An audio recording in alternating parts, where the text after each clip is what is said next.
هذه شيلة مهداه من جمول إلى أخوه الغالي باسل.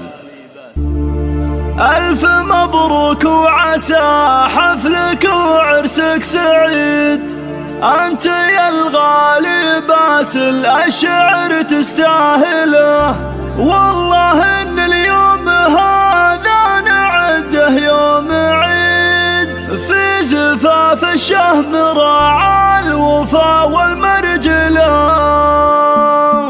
غني يا هجوس شعري وبدع بالقصيد، القصيد العذب عطني علوه وانسله، ألف مبروك وعسى حفلك وعرسك سعيد، أنت يا الغالي باسل الشعر تستاهله، فيك باسغ الفرايد وباجب الجديد، من جديد الشعر والقافع عندي وزهله، والله إن اليوم هذا نعده يوم عيد، في زفاف الشهم راعى الوفا والمرجله، مرحبا باللي حضر من قريب ومن بعيد، كل ضيف الالفا حفلنا نستقبله، ارحبوا عند ابو باسل راعي الرايه السديد، ينطح كبار الامور ويحل المولده، انتم العباسله من حصل يوم شديد، الفخر انتم هلا والكرم انتم هلا، لك عمام بالمدينة